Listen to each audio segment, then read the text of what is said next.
Hello, everyone, and welcome to another edition of Unplugged. I reflected back when we lost to the Crows about how football has a way of levelling things out very quickly. We had the highs of the Sydney win and the lows of what was a tough grind in Adelaide. And response was we had a pretty good fortnight against the West Coast Eagles and then Essendon, and then a severe reality check against the best team in the competition in form against Brisbane. It was a bit of a perfect storm where we got obliterated in an area where we have struggled, but we were certainly down in that area. We'd improved a bit over the last few weeks. I think, as Ross Lyon said in the press conference, we were ranked fourth for contested ball in the last month. But that was a stark contrast to what we saw on Sunday, where after about the first 15 minutes, we got blown apart. And your brain goes around, is that the reality of where we're at? Was that a situation made worse by us having a bad day against a side that's absolutely airborne, and therefore it gets really messy? The reality is probably somewhere in the middle. We played the same Brisbane team at the Gabba a couple of months ago, kicked 100 points and lost by 3 goals. So which of those two is accurate? Is it somewhere in the middle? But it does demonstrate that we're a little bit off the pace. It's just how far off the pace. I don't think it's 85 points, but it's probably not 3 goals either. So we'll wait and see in the long run what that all means and talk about some potential player movements and the like. But Nick, it was a rare foray for me in recent times to get along to a Sunday twilight game. But it was pretty grim. I don't think in the first quarter we thought it was going to be that bad, but the writing was on the wall pretty early. Definitely. I mean, we were in trouble early, even though we kind of kept it in check for a little bit. You could tell straight away, outside of maybe a 6 to 8 minute period, kind of halfway through the first quarter, we kind of worked our way back in it, but they just dominated in tight clearances, stoppages. They were bigger, stronger, faster, and better. And that's what it came down to. They're a hardened, seasoned finals footy team off a tight grand final loss. They are one of the best teams in the league, if not the best team in the league. They are certainly the form team in the AFL at the moment. And I think, funnily enough, that first game against them 7 or 8 weeks ago that you referenced, they certainly weren't in form the way they are now. And I do feel like the effort that we put in that night, which wasn't completely a 4-quarter effort, but it was an effort. It does feel like that almost played them into form a little bit, in that they walked off the Gabba that night knowing this is what we've got to do to compete and to beat really tough defensive teams. And we played some pretty decent footy that night. Again, not 4 quarters, but we kind of took it to them, and they've been just about unbeatable since. And I think that they are a really good team, and we are quite clearly not. But I also think that it was just, a combination of a number of things led by the fact that they are just much better than us at the moment. And, it was like men versus boys in some patches of that game.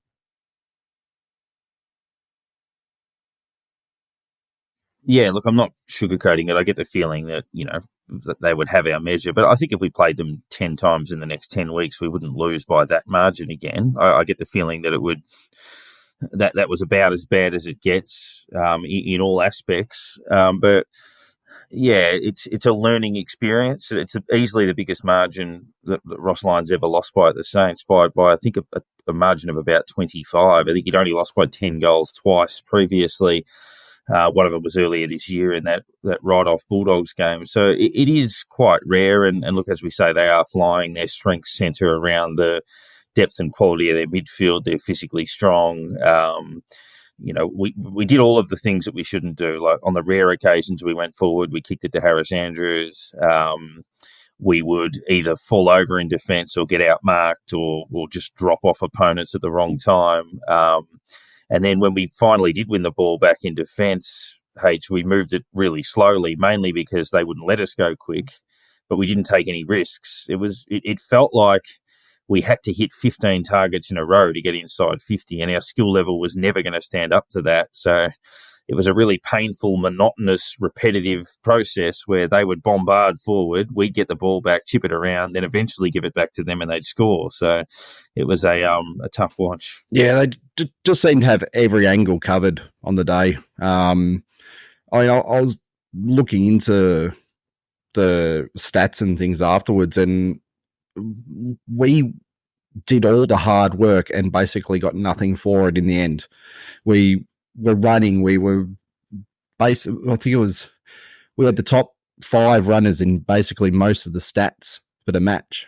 And so our players are working hard, but not rewarding it, not kicking it well to another player, not basically moving the ball quick enough to use that speed that we're actually displaying on the field, and basically just had players running around doing nothing. When you look at it, we didn't have the possession, we didn't have the ball to use that pace we were actually putting out there, and it just shows that you can work as hard as you want, but it's not always going to get you the reward that you need for it. And yeah, the guys who did put in those hard yards, you sort of think, well, yeah, it's next time they see a particular situation, they go, well, I'm just not going to run as hard for this one this time, or something like that. And it falls off as the game goes on, and that's just what happened.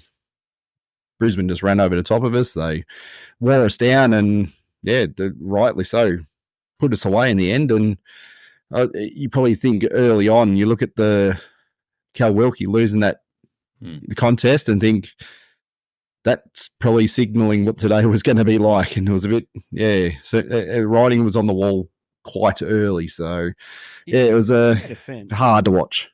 In our defense, I actually feel like, I mean, clearly we weren't good. Like like you said, let's not sugarcoat it. We weren't good, but I actually feel like that the reality of that game was more to do with Brisbane being very good than us being very poor. You know, I think, like you said, H, we did a lot of the right things in terms of the running, the work ethic for a lot of the game. And you know, I look at someone like Mateus Filippo, who's been in and out of the team this year, clearly been, I guess, below expectations for much of the year. But the last, 3-4 weeks have been very promising. And I thought he was good again in his work ethic, in the way that he ran, two-way running, midfield pressure, all those sorts of things, but just wasn't able to get his hand on the ball a whole lot because these guys in the middle are just seasoned veterans and they're big bodies, and they just bullied him, and they bullied our entire midfield group as a whole. I thought there were a couple of guys that performed well, guys like Sinclair and Steele, and again those bigger bodies, guys who've been around for a decade, etc. But I'm not sure that we had a single winner on the ground, and I think that just comes down to them being so well structured, so well disciplined, big and strong, and just dominant all over the field. So, like I said, I don't think it was necessarily that we were awful. We didn't get the chance to be awful because they were just really, really good. Yeah. You look at one big change was Lachie Neale going from 20 touches to 33 touches, which included previously it was 5 clangers to only 1 on the weekend, and 5 contested possessions last time to uncontested possessions last time to 16 this time. It was just, he was just able to get out free, and every time the ball hit the ground, he was just somehow there and no one on him. And it probably shows that the job that Windager did last time was huge. He negated him out from the match, and he's possibly on the way to another medal this year. It's the football he's playing at the moment. It's almost some of the best in the league, and if you don't get a hold of him early, he would tear you apart. And that's pretty well what he did. Targets he was hitting up. I think it was 13 clearances, which is his best for this season. It was that was basically 3 votes right there. Just give them to him now, sort of thing. So it's hard to win a game when you got someone running around doing that. Yeah, and look, McCluggage as well on the outside, Lohman forward was influential. And yeah, look, we were a bit off, and it's the worst time to be off against a side that's in that sort of form. But that was a contributing factor. I mean, they've beaten us something like 6 times in a row, so they've got our measure.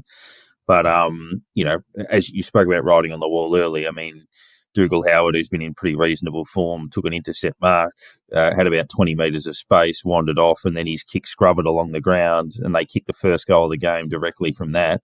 And then 30 seconds later, Wilkie gets outmarked for the first time in the season. So those two things in defence early are fairly significant alarm bells that you're just not quite on. It was like that Bulldogs game early when Sinclair got caught holding the ball and Wanganeen kicked one into the man on the mark, all within about 30 seconds. And you're like, yeah, something's not quite right in this contest. But, and it just sort of spiralled out of control from there when you're getting Bronx cheers halfway through the third quarter when you win a centre clearance. It's a pretty significant sign that things are a little bit grim.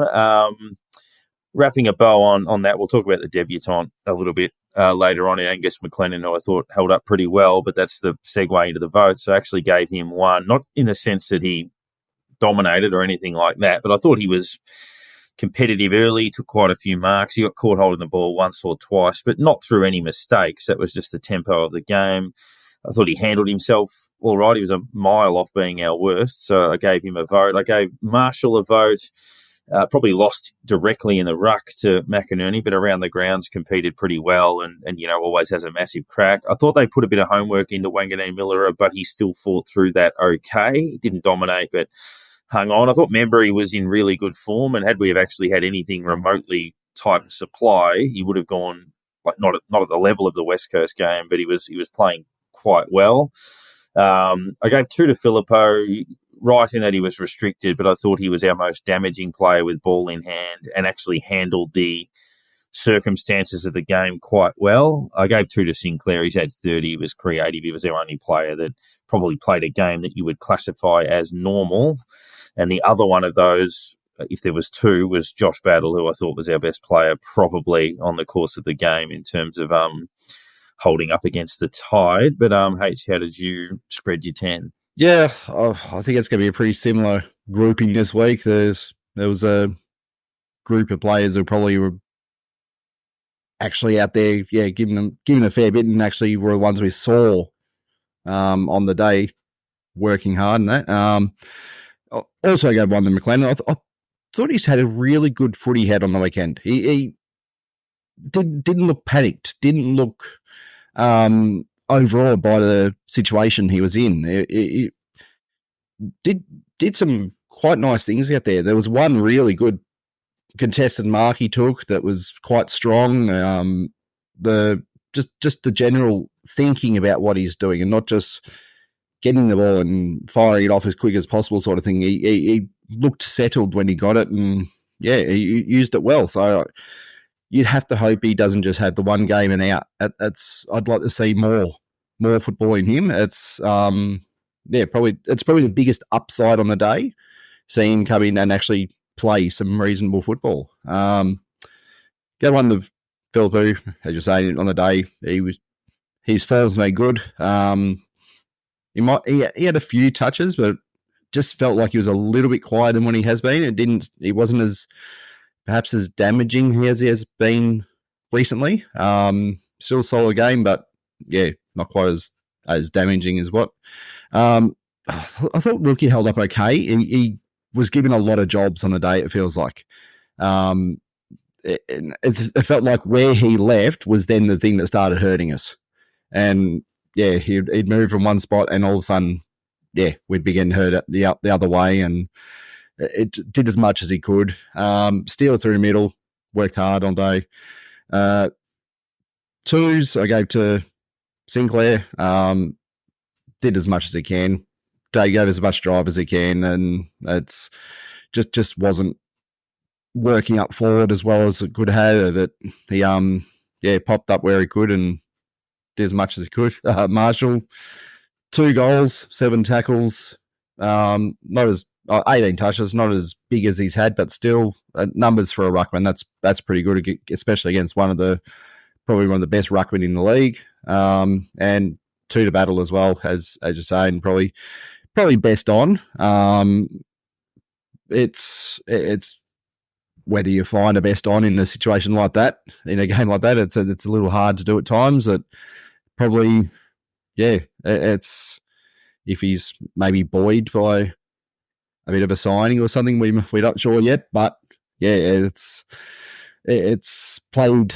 He's played good football in the last few weeks, and let's just hope that's what the spur has been. That he's gone. I'm sticking around, and I guess we just need a good result maybe to hear it. We waited 3 weeks to hear about Pooh signing, so let's hope it's a good result this week, and then we get the good news. Yeah, there is a few things floating around in that space that we might talk about. But Nick, your 10? Very, very similar. I couldn't find a vote for McLennan, unfortunately, but I did think that he acquitted himself well. He worked hard. He ran well. Looked likely. So, I was really impressed by him and his debut, especially at late notice. But I gave 1 to Membry, Naz, Battle, and Steele. And I thought they all just kind of did their roles. None of them were amazing, in my view. I thought Battle was good. And like you said, H, maybe there is a little bit of that in the background. There has been a signing. There are some whispers. And, generally in this sort of environment where there's smoke, there's fire, and I've been hearing a few of those same little things. So, Battle's been strong all year, and I thought this was just another really, really strong, solid performance from him. Naz certainly wasn't at his best, but he still led our team in metres gained and just a really consistent driving forward when, we didn't have a lot going our way. He was one of those guys that kept pushing. Jack Steele, I thought, in the middle and in the clinches, was really our only big body there at the contest, and just continued to fight and work, and does what Jack Steele does. Mateus Phillip, who, like I said, I thought he worked really hard, and in terms of his work ethic and work rate and all that type of stuff, I thought he was very impressive. I was sitting with Phil Daladakis and his family, and his daughter kind of reached out at one point and said, Philippu's just everywhere. He's running everywhere and just not being rewarded with the ball. And I tend to agree. He was working bloody hard and just could not, ultimately get his hands on the ball to impact in the way that he can. And then 2 to Rowan Marshall. I thought, again, really solid. Wasn't amazing, but battled really hard, worked really hard against one of the best ruckmen in the comp, like you said, H. The Big O's a really underrated player, I think, and never gets talked about in those conversations like your Grundys and Gorns and those guys. But, he's a massive, massive unit, huge body, dominates tap every week, and he's good around the ground as well. And then 2 to Jack Sinclair as well, who I just thought continued to run and deliver, and again, not his finest game, but just solid, and continued to push forward and do his thing. So it was a tough one to kind of find 10 votes, but it is what it is. Yeah, it felt like the best case scenario on the day was this player wasn't beaten, if that makes sense. Transitioning into the Jason Blake Award, Nick, you can hold the floor.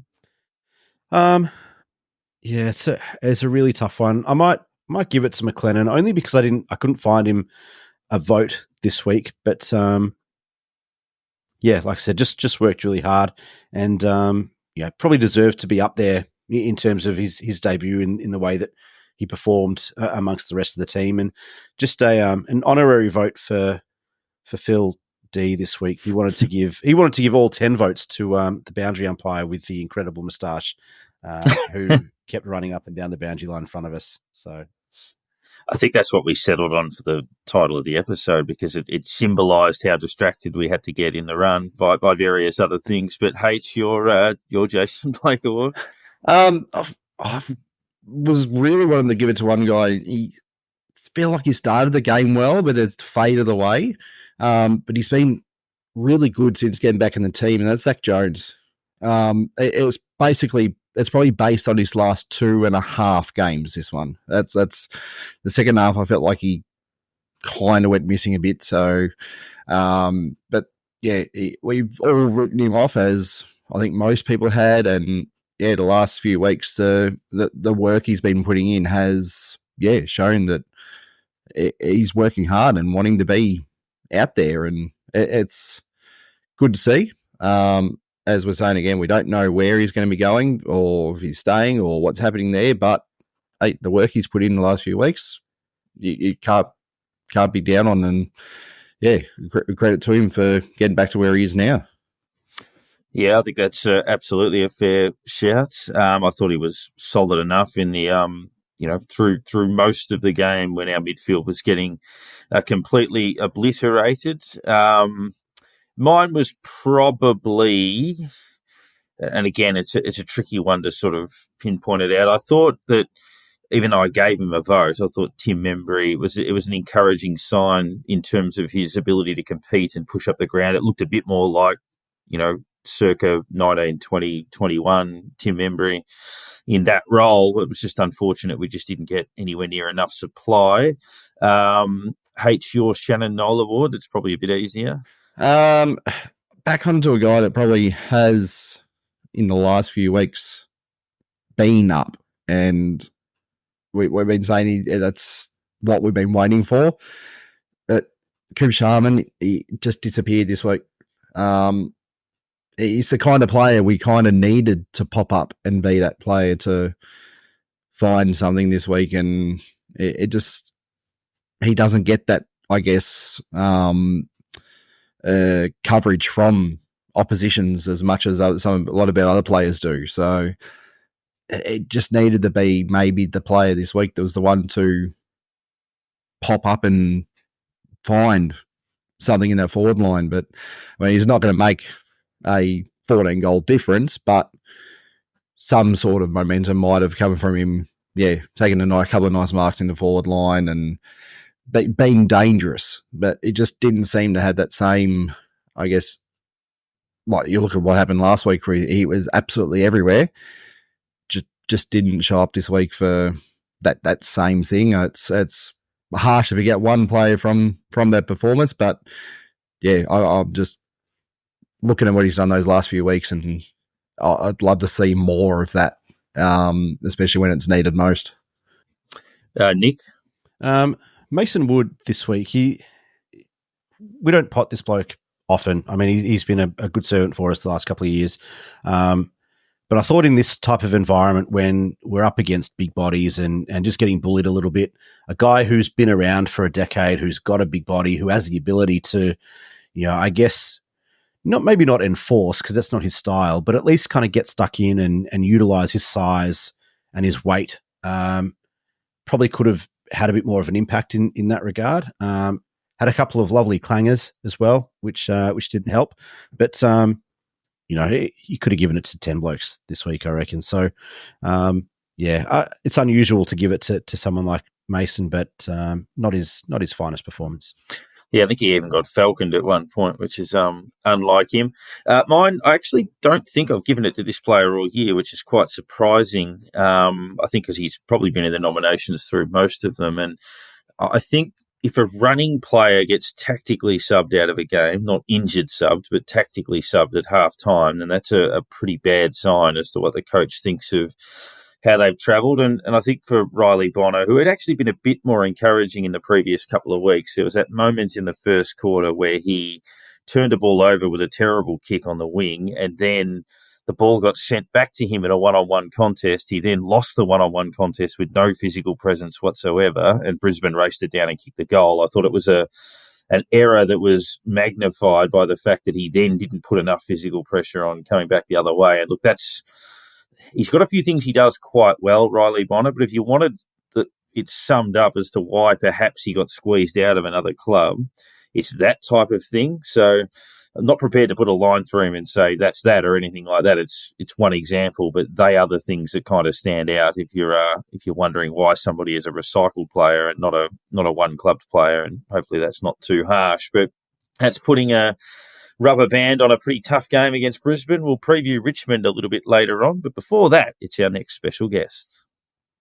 Well, our next special guest came across at the end of 2009 at obviously a very healthy time for St Kilda, played in 2 grand finals in his first season, which is obviously a rare quirk of history. After 75 games with Freo, played 43 with the Saints, part of an incredibly famous football family in the West. I speak of Brett Peake. Brett, thanks for jumping on and joining us this week. No, thanks for having me. Now, starting off with that, obviously the father-sons and Fremantle don't always go hand in hand, given they're such a young club. And you were one of those in just their 8th season in the competition. Your old man obviously played about 1,000 games. I think it was 400 in the West, but obviously came across and played a bit for Geelong as well. But what was that like? I guess being the first father-son at a very young club. Yeah, something that I sort of used at the time. I was sort of a late draftee or late father son in that case. I was 20, so back then, there'd been the odd mature age sort of pickup, but I thought I might have missed the boat, and then Fremantle was speaking to the old man sort of without me knowing. It was just I was playing footy for Fremantle, and then sort of halfway through the season, when he sort of said they're looking at you, there might be an opportunity if you keep on playing well, and we can't do anything until the end of the season. So it was sort of a unique sort of situation to be in, because I knew that if I could play some sort of half decent footy, there may be a chance that I could be on an AFL list at the end of that year. Which fast forward, I was lucky enough to to be the first father-son for Freo. Brett, what did that mean to your family? Obviously, with the footy history and your dad and your grandfather, I believe, as well. I mean, what did that mean to you personally, and then I guess to your parents, grandparents, etc., to the rest of your family, to be that first father-son for the Dockers?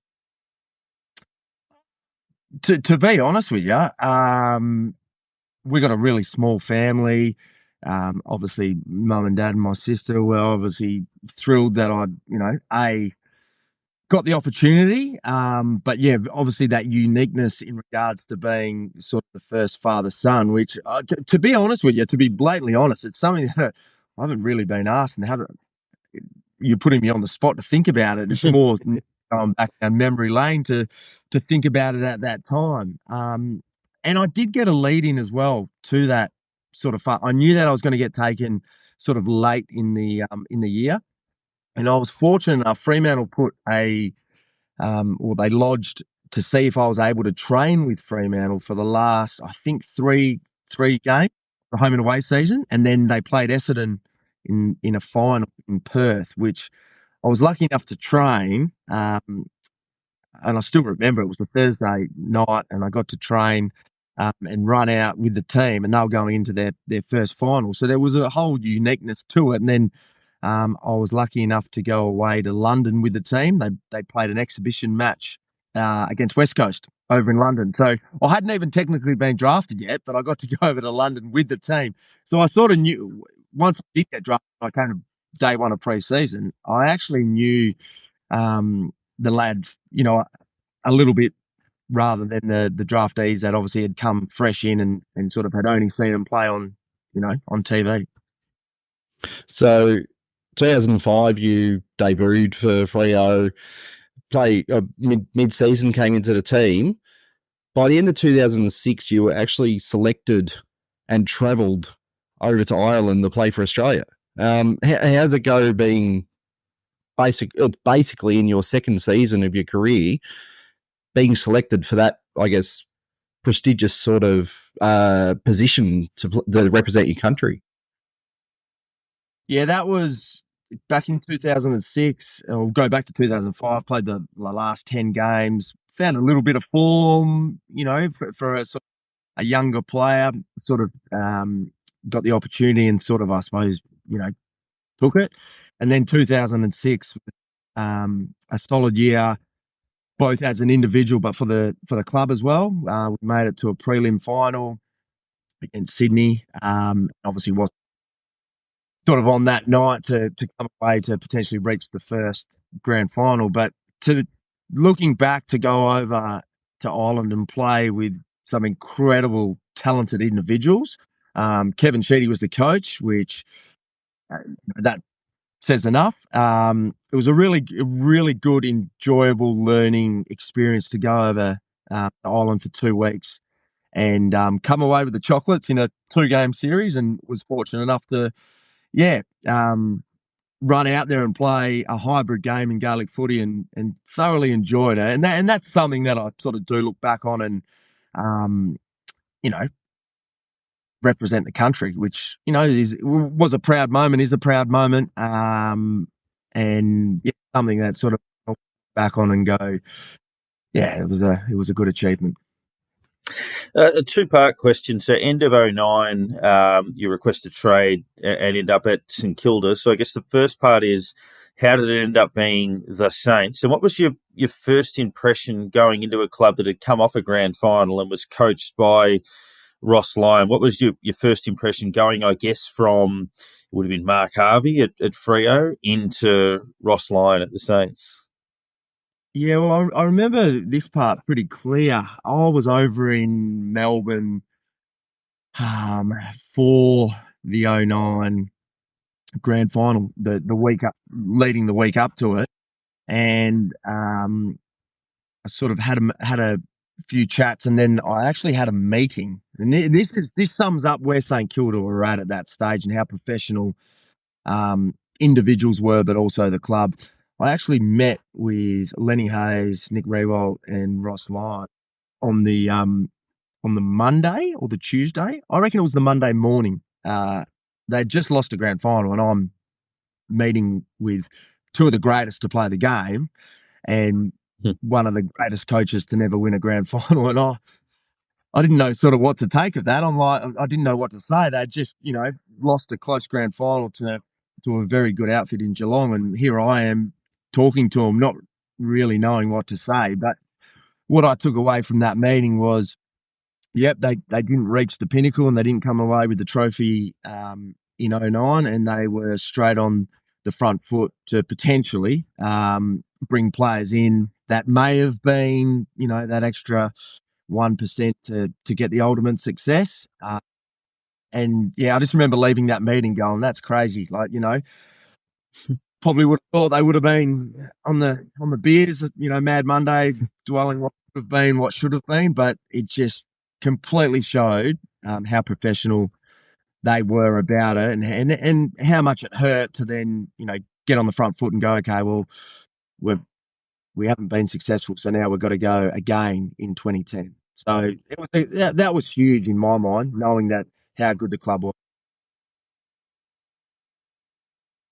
So, Brett, how involved are you, I guess, as a player? And obviously, you leave a bunch of stuff to your manager and agent and whatever, but outside of, I guess, you're working through your contractual details, how involved are you as a player, I guess, in terms of, you know, the communication through that period where the two clubs are trying to get a deal done? And what was that like for you? It was pretty easy. Colin Young was my manager, and he made it pretty straightforward, to be honest. Every individual, every trade is so different and can be really complex. But I remember I had a meeting in that halfway through 2009 in Perth with St Kilda.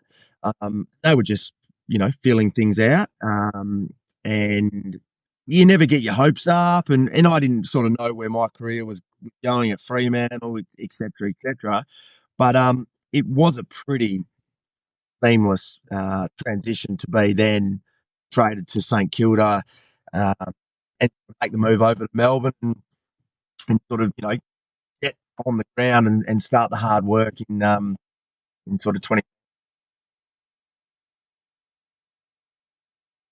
So, was there talk that you're being brought in for a particular role, or you're going to be just filling maybe a range of positions, or what was the talk of what you were coming and bringing to the team itself? Did someone particularly come to you and say, this is what we're bringing you over here for? Yeah, it was obviously my speed and endurance was obviously an asset of mine. So they deemed that they were sort of just lacking some of that. But Ross was, and this is what I love about Ross. He was like, look, we see a position for you, but that doesn't mean you're going to be gifted a game. You've got to hit the ground pre-season. We want you training with the first years. So I was sort of not disillusioned by, going over there expecting, I was no superstar, gun, whatever, champion. I knew I had to do the hard work.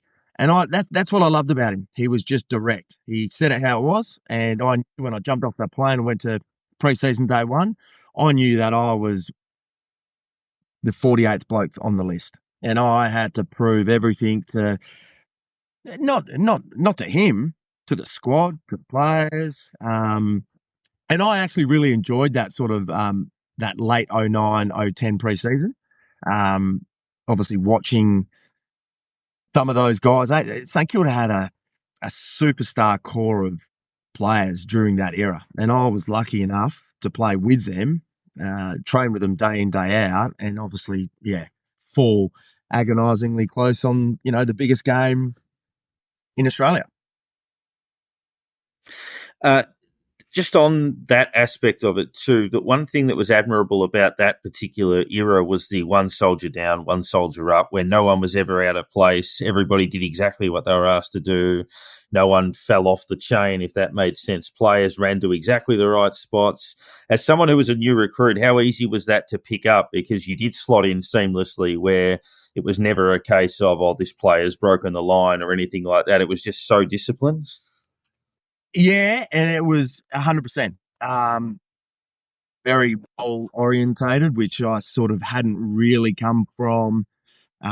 Sort of felt like it was ahead of its time. But the playing group they knew how they wanted to play, and everyone sort of would help you where they could. Obviously, AFLs are, don't get well. You're there to play in the ones, so you're there to have a long career, but they were very team orientated and driven. So it didn't matter if it was the first player to the 48th player. They just made it as easy as possible. But you had to do the hard work. I didn't realise sort of have homework in AFL. I thought it was sort of go to training, work on a few things, and then go off. But it was I actually found I was cleaning out at mum and dad's a while back, and actually found a couple of books, a couple of A4 sort of books of notes and all that, and I just started reading back through them, and it just brought back memories of how St Kilda played back then, what was sort of wanted of the players in that position that you're playing. So it was an enjoyable time, and so it should be as well. So should sport be, but it was very professional, and everyone demanded 110 excellence, nothing but excellence. So it was pretty enjoyable. At Freo, you were kind of bursting through the midfield, delivering to Matty Pavlich, and then you come to St Kilda and you've got Nick Riewoldt running at you. What are the differences between those two guys? And I guess, how can you define each one of them as opposed to the other? That's a good question. Obviously, Pav was explosive, big, could lead and mark, could also take a one-on-one, and could change a game. And then on the flip side, you've got Nick Riewoldt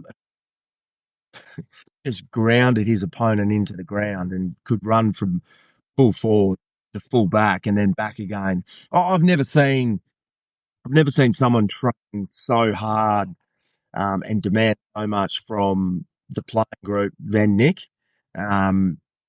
He obviously wanted nothing but success for the club, but he truly led by example, by his actions at training, and sort of that's where you sort of take it from, how hard he trained. It was incredible to witness, but they're both of them, they're both champions of the last 20 years. they single-handedly won games off their own boot. They were the number one at their respective clubs, for long periods of time, and they had long careers and accomplished individual accolades. But the only thing that was missing, if you ask both of them, was that premiership. So you mentioned love Ross as a coach and just the way he went about it and everything. Was there any moments that you can go back to or go back through the book as you're talking about and sort of look at it and go, what was he talking about there? Or just something that he said to you when you've taken it away and thought, oh, okay. And it just had to stew over it for a while just to try to understand what he was saying. We know he comes out with a few things in the press conferences at times. So is there just something you said that stuck in your mind at some stage? Yeah. So one thing with Ross that I sort of love about him, but the one of the best stories, which I have said it before, so it's not breaking news or anything. It was a week after the replay, and obviously you have your exit meeting leading into your holidays and whatnot. And I was in the room with Hutchie, and he looked at Hutchie and he goes, "Has Peake got a contract for next year?"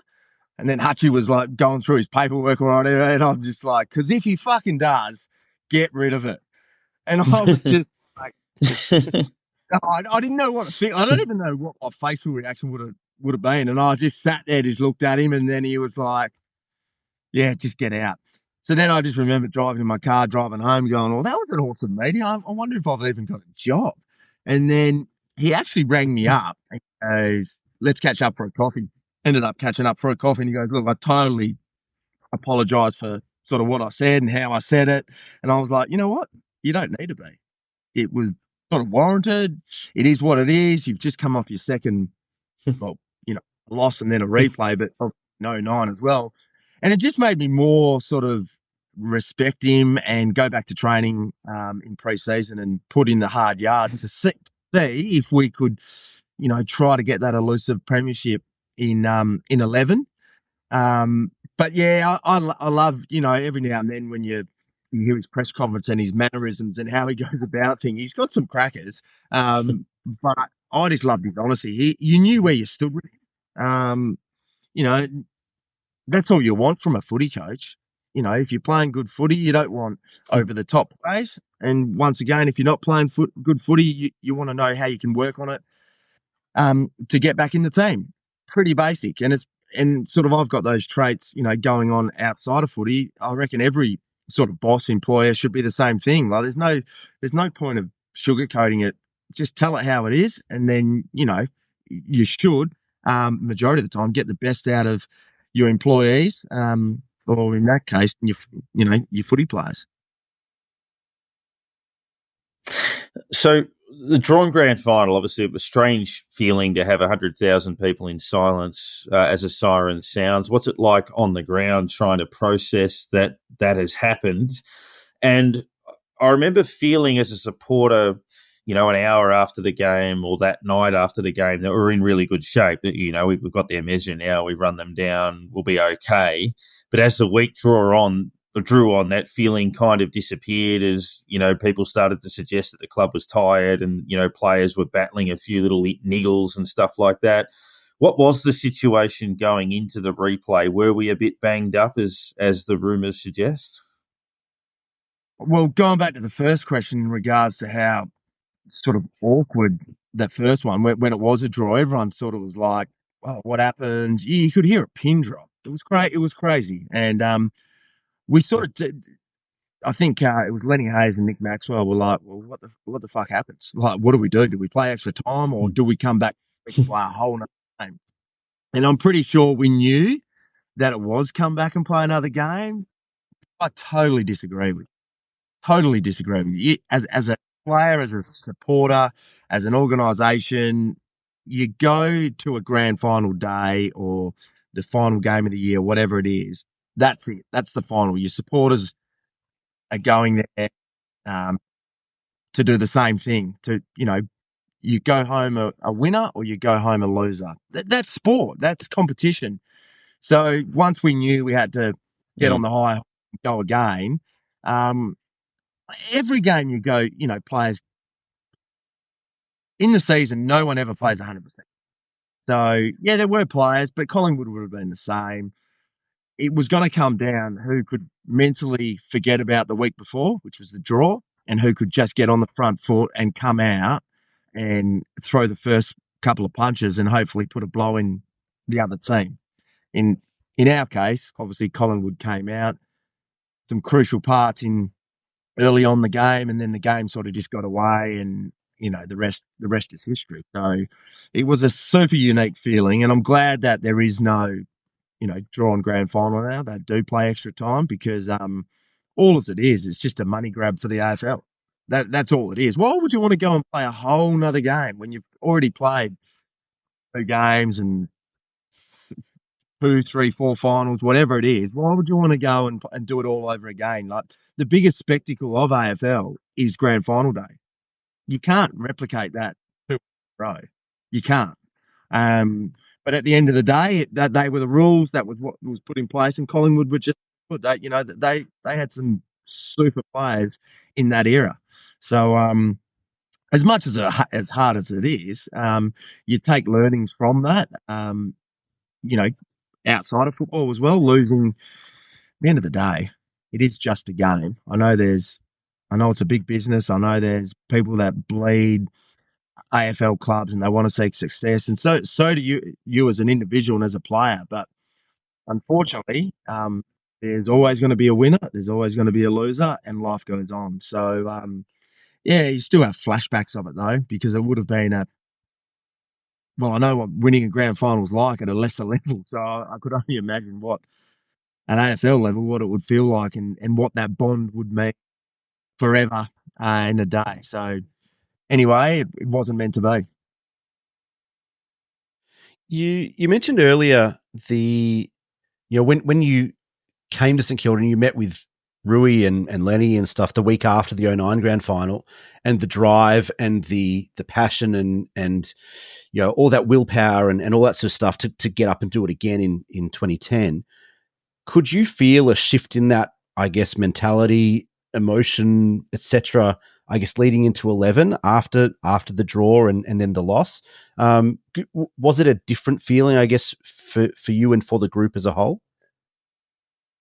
For me I can talk for me as an individual. I was driven because obviously I'd only lost 1. A lot of the players had lost 2. I was driven after the comments that sort of Ross made to come back and sort of fix my deficiencies and train as hard as I could, because I believed that we were good enough to go again. I didn't see a massive drop off. There might have been a slight one, like trying to think about it, but it got led from the front. Like those champions of that era, Nick, Lenny, Joey, Dell, they just, they rocked up and they got to work. And I think that year we made the finals. I think we only scraped in and lost to Sydney. So, maybe there was something there. It's pretty hard. Like those teams that have won 3-peats and that have been in grand finals and finals for, like the Geelong last years, that's incredible what they're able to do. Like, year in, year out. So, it is one of those things that, looking back on it, maybe there was a shift in 11, but we gave it a good crack and sort of made finals, but certainly wasn't enough to beat Sydney. So you played that final and Ross gets to the end of the final and pretty much says, a couple of players are finishing up and all this sort of thing. And was there any, I guess, inkling through the players that Ross himself would be actually finishing up at the club? Was there any hint whatsoever that was going to be the case? I've said this before. I sort of knew that he was going to Fremantle. I had ties, obviously, at Fremantle, and there was a meeting between certain people that I think Ross wanted a long-term deal at St Kilda, wasn't going to get it. Maybe the money wasn't right. I'm not sure. We're not into that sort of stuff, but I knew Fremantle were sort of looking, and I knew it was done and dusted. I remember saying to Joey Montagna, and he was like, really? Maybe he knew as well. And I know that, that senior group were very close to Ross. But once again, as a player, we see it now with players being able to move. I think it's a good thing. I think if, players and coaches can move, as I said, it's a dog-eat world. If you're doing really well, obviously everything's good. But as soon as you're not, and you got to look after yourself. Number one, first, you got to look after yourself and your family. So you got to make that right decision. So, and fast forward, he nearly made the right decision going over there. He got him to a grand final, got him playing really good footy. Once again, wasn't able to get the chocolate. So that's why I say he's the greatest coach to never win a premiership. He's been so close. His career as a coach isn't done yet. So maybe there is a fairy tale finish for him in that coaching sector. Last one from me. What's life entail these days? I understand you're still having a kick and going around, but in terms of earning a living? So, yeah, still playing footy. So I'm 41 now. Been playing. This is my fourth year down playing for a club called the Albany Sharks, who before I came, which I was 38, coming down to play footy, a bit of a risk on a footy club, but they'd won 2 games in 12 years. Fast forward to now, we're sitting on top of the ladder and a chance to go back to back this year. So I still enjoy it. It doesn't get any easier as you get older. It's good just giving a little bit back to a country footy club. And while I'm still able to play, at the highest level that my body allows me to, it's been really enjoyable. And obviously, when you're in the hunt for finals, it doesn't matter what grade you're in, it still gives you that drive and that competition to sort of keep on going. So, yeah, stay tuned with that. Finals coming up only a fortnight away. And we live a sort of different life to most people. We look after a property and, do a bit of work here and there, and then pretty much spend most of the time in the ocean. So got 2 kids now, 7 and 4, and they're right into their surfing and sort of ocean activities. So it's a perfect backdrop down here to sort of raise them and do that. And, just living life pretty much. Brett, last one for me before we let you go. But I just wanted to, I guess, get some clarification on how your time at St Kilda and then by default in the AFL ended. And apologies if I got the sequence of things wrong, but it sounded like Ross left at the end of 11. You signed a new contract after Scott Waters had been hired, I think. I don't know if it was a 1 or a 2 year contract, but signed a new contract. A few months later, played the first game of 2012 and then got dropped, and then we never saw you again. Well, I guess how did that all play out? Yeah, that was I don't even know how old I would have been, but I signed a 1 year deal for 2012. Obviously knowing that Ross was departing, new coach was coming in. It's always sort of hard when you've had, a coach that has done extremely well and then out of the blue sort of then goes to another club. So it's one of those things that a new coach comes in and they've got to find their feet. The players, obviously individuals, and then the group has to, suss each other out. And that's what I took out of it. It was, a lot of the senior blokes sort of were sussing Scotty out. And we had a pretty good pre-season. Obviously, we'd come off what had happened the last 3 years, and I can only speak on me as an individual. I think we played Adelaide. I think Adelaide was my last AFL game, round 1, and then just never got a look in after that. But saying that, there were some things that I sort of did that probably didn't help my case, and that was, went back and played for Sandringham and didn't dominate. I'd sort of dominate maybe for a quarter or two, and then, was my head really in it? And then, once again, you just want that honesty from a coach. You just want that honesty. Am I good enough to still play or am I not? And there was always that sort of carrot dangling down that, keep on trying. And I thought I was playing good enough footy for a period of time to get a go. Like Saints, we weren't playing at AFL level that great. We weren't winning games. I thought there was a chance. So I put my head down, bum up, and then I'm pretty sure it was halfway through the year that I pretty much was like, put it blatantly, I was like, well, fuck this, I'm just going to go surfing. So, and that's what I pretty much, looking back on it now, I didn't help myself, so I understand that. But one thing that I did do is I got to surf some of the best waves for a long period of time. But that was a selfish I let the team down. I let Sandringham down because I was playing twos and that. So you look back on it, but I never look back and regret anything because, you know, you live your next day as it comes. So, yeah, it was more disappointing that I asked the question, was I good enough to still play AFL?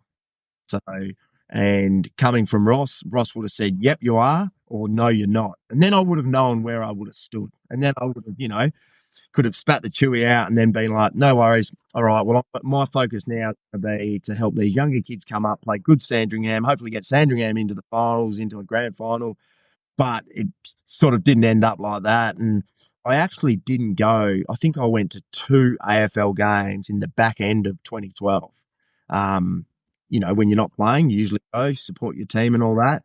I was just mentally and physically completely checked out. Hence why my career, I call it, I got sacked pretty much. So, but that sits well with me. I was fortunate enough to play the game. I learned a lot from every year that I played, learned more in that year, only playing 1 AFL game than I did, back through my career. But very fortunate enough to play for as long as I did. Wasn't a long career, but it certainly wasn't a short career as well. Got to play with some of the modern day greats, but also got to play against some of the modern day greats. So every kid that picks up footy from a young age always wants to play AFL and dreams of it. And obviously I got to live and breathe it, my old man playing for such a long period of time. And then I was sort of fortunate enough to then carry on and get to taste that without coming away with what everyone plays for. And that is the premiership. And we just weren't good enough. And that just shows you how hard they are to win. And if people get that opportunity and they get it and they come away with it, I couldn't think of how good the feeling would be. So fortunate enough to even be there and get the opportunity to, people say, oh, would you not have rather played in one? And I was like, you can't say that. You've got to be there to have a chance. And we did. I got 2 chances, but we just weren't good enough. So life goes on, and we know that Saints haven't won a grand final in a long time. Hopefully, this next generation that's coming through, it'd be a fairy tale ending for them to win it with Ross at the helm. Who knows what 2025 and beyond brings. So, with personal life, we've heard about what you're up to now, that sort of thing. Do you keep in touch with many of the former teammates, or I guess either from Freo, which might be a little bit easier being in Western Australia, or the Saints guys, and do you watch much of the football these days? Do you still keep in touch with what's going on? No, where we live, the reception's pretty bad, which is a good thing. Pretty much, if footy's on a Friday night, I certainly won't go out of my way to watch it. But Friday night's always been Friday night footy. Nowadays you can cook a barbie and have a beer, whereas back in the day you sort of do that. So if the footy's on, I won't go out of my way to watch it. And I haven't watched much footy in the last 3 years. Certainly haven't watched much footy this year. And that's just because I've got other things that I want to go do, and I'd rather be taking the kids surfing or going fishing or diving rather than watching footy. So I still, and because I still play, all the guys at the footy clubs, they love their footy and they're right into it. So I only have to ask them, and I can sort of pick it up pretty quick. But I don't know if it will come back where I've sort of get into it. And then going back to the original question in regards to players, when I was doing some commentating I seen Joey and Dell when they were doing it and when they'll come over to Perth. But you sort of every now and then there might be a message or something. But life goes on. You go your different ways, and I put that footy chapter of my life was what was it 9-10 years, and you carry on. I keep things to myself, pretty private. But I'm pretty sure if I ran into him at the bar, I'm pretty sure there'd be a fair few beers being drunk because you sort of, and there has been some occasions where you reminisce on at both at Fremantle and at St Kilda what could have been. We were very close at Freo, and we were extremely close at St Kilda. So yeah, it is one of those things. Yeah, it is. And as you say, 9 years, over 100 games, grand final, represented your country. There's a heck of a lot to be proud of over that journey. And we appreciate you joining us to have a chat and reminisce on that journey. No, I appreciate all your time, and thanks for having me on. That was Brett Peake, and really refreshing honesty and always good. As we've said a number of times, obviously we've spoken to, games record holders and club legends, and they're absolutely fantastic. But some of those stories that maybe haven't been told as frequently are always quite interesting, and part of an amazing era for the club, and, only there for a short time, but a fair bit happened through that period. We turn our attention to the Tigers, who are on the bottom of the table, obviously losing that clash with North last week. Dustin Martin retiring effective immediately, which is a very Dusty thing to do. An undeniable champion of the game, absolutely, without a shadow of a doubt. But not playing this week, so any residual influence that might have had is probably gone. You would think that that's not so much of a factor. Obviously, last year we spoke a lot about, milestones and retirements and, 300 games and all of that sort of stuff. So this one really shouldn't be a factor. The game will be the game. And then we sort of see what happens from there. But clearly they're banged up. Their injury list is quite extensive. They're clearly in a transition and struggling. So if we play like we did against Brisbane, then it becomes a losable game. But otherwise, you would hope that we've got enough up our sleeves through all of that. The other key would be selection, Nick, in terms of how we approach it. Windhager is still a week away. In terms of any other noticeable changes, it would probably be those guys that were in the mix anyway, like Garcia, whether Ollie Houghton plays a game before the end of the year, whether Keeler plays a game before the end of the year. That'll be interesting because, memory's not going to get dropped. Jones is probably playing well enough to hold his spot. And then we see what they do in terms of the kids. Yeah, it's a really interesting one. And I guess there's two trains of thought. And I guess like we've seen over the last month, really, in terms of the kinds of narratives around selection. And one is obviously, play the kids. And I think at this stage, we haven't got a whole lot to lose. I think Keel has shown a bit in the twos.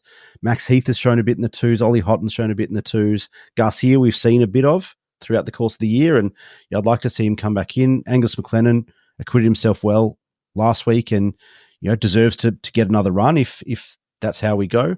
And then the other train of thought is, well, we still try and win every game, and I'm not sure that they're mutually exclusive. I think we can still play the kids and still go in aiming to win every game as much as possible, and that's the mentality.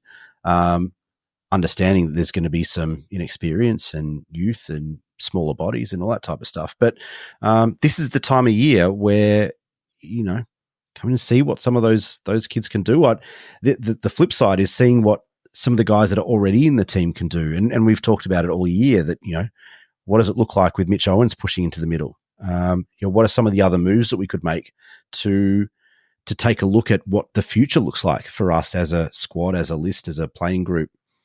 Etc. And I think that's kind of where we're at. And I would love to see, I've said it all year, I'd love to see Mitch Owens go and play 70% game time in the middle with Filippo. I obviously would love Windhager to be back in there. But what happens when you throw Owens and Pooh and Garcia and the likes into the middle? Maybe play Rowan Marshall 50%, 60% forward and get someone like a Max Heath or a Keeler to come in and be that kind of second ruck or whatever.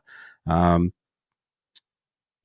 think that's kind of where we're at, and we want to see what some of these kids can do. We've got a bunch of guys that are uncontracted looking at what next year looks like.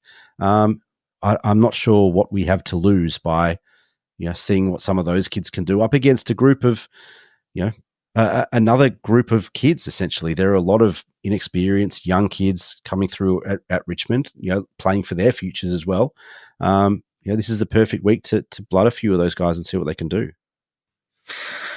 Yeah, definitely. H, your views on, I'd love a 10-win season. I think would be a reasonable recovery if we could find a way there. But, yeah, do we prioritise kids over senior players, or do we pick the best team? It's a good opportunity to look at the future, to look at what maybe other skill sets some of these players do have, what they can provide in, certain situations. And we've got the two very different situations coming up. We've got Richmond, who are on the bottom of the ladder, a team that we should beat, a team that's struggling at the moment. And then you move on to a Geelong and a Carlton, who are at the top fighting for finals positions. They're going to be very different games. And those two teams that we play after this week are going to be hitting us hard. This could be the week to go, let's play a few of these kids. Let's give some of the senior players maybe a little bit of a rest, or do we swing it completely the other way and say, okay, seniors, go out there and win this week, and then we'll give some experience to some of the kids against the better teams. The experience coming from either, I guess, maybe a bit of confidence against a lower team, getting a win, that sort of thing, or going out there and playing against the best. It's a couple of different opportunities, and there'll be different players who I guess will probably thrive from both situations. So it's going to be a interesting one to see. Yeah, do we give some of these kids a game? Do we bring in a bunch of them for a go? Do we just keep playing hope with the team we got going at the moment and try to, as you say, win that 10-game season? Because a lot of commentators have said, you go out there and win 10 games in a year, you're not a bad team. And that's the one way to look at it. We either go, well, okay, we'll go out there and win 10 and end up just below mid-table sort of thing, or do we play as kids and all of a sudden, we lose another 3 and we improve ourselves in what's meant to be a good draft? It's a tough situation to sort of think, yeah, well, as good as it would be, as we've been saying, to make some impact on the teams going into the finals and cause a bit of chaos. But yeah, it's opportunity for us to look at what we have and where we're going. And that's probably the biggest thing out of everything. So I'd love to see some of these guys. As I say, McClendon can't be dropped after last week. He'd be absolutely stiff if he was. Didn't do anything wrong. Did as much as he could. Showed a level head in a game that was a very tough for the team. And we might just find there's a couple of other kids that haven't had that chance yet to come in and do the same thing, and they look like they're ready to play. So it's going to be there's going to be a case of finding perhaps someone to give Bolton maybe a little bit of run for his money, because he has mentioned that it sounds like he wants to get over to Western Australia now. So he's looking to perhaps get out there and dominate a couple of teams in the last few weeks. So, if we can get someone who can perhaps have a good run on him, and we know how dangerous he can be, then yeah, there's a couple of opportunities for a player to step up and say, I'll take a job. I'll do that job and show you my worth to the team. By playing the kids, I don't think anyone's kind of necessarily suggesting that we start gifting games. We're not talking about guys that, have been playing for the Sandy Twos or have been in rubbish form all year. I don't think anyone's suggesting that, but all the names that I guess the three of us have mentioned in terms of Houghton, Keeler, Heath, and these guys, their last 6 weeks have been very strong in the twos, and so in that regard, you're kind of rewarding form and not gifting games, but you can maybe look to start transitioning away from where we've been, and whether it's guys like Jones, who I know has been good, but what does the future hold for Zach Jones in the middle? Are we better served? Bring a Houghton in.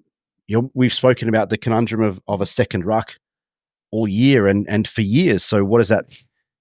Like I said, can we push Rowan Marshall forward and play Heath in the ruck, or vice versa, and kind of split time?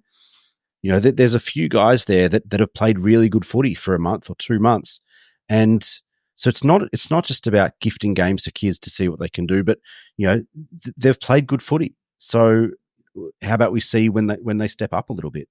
Yeah, and just one thing to go back the other way though, with that, are we helping or hindering Sandringham getting into the finals by perhaps taking these younger players away? But also at the same time, if a couple of the senior players go back, is that helping or not? They seem to be reasonably well structured. They're, as you're saying, playing some pretty good football down there.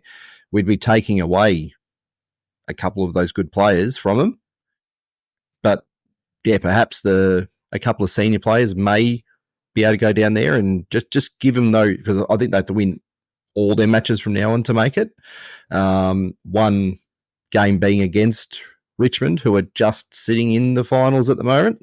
So it's a little bit of conundrum for both teams at the moment to who's going to go out there and face up to. But it'd be nice for them to get into those finals just to have, I guess, some finals experience for these younger players. Yeah, and the other one would be, if Riley Bonner is tactically subbed out of a game at halftime, will he be dropped? Because it's a message that indicates that he would, but and I'm not saying that they need to do that, but that's what that signals to me, that's a frustrated coach that might say have a spell, and then who's the player that comes in if they do that. I guess the final thought, we'll talk a lot about player movements going forward. I mean, Membry's future, Ross's future, Crouch, Jones, and then other list management decisions, be it Patton or various others. But Josh Battle, it was interesting that he did the photo dump thing. It's weird, it's 2024, we're talking about Instagram, but did a photo dump thing all about the Saints, was put up for interviews by the Saints, and then was used in a promo video for Cherry, the sponsor.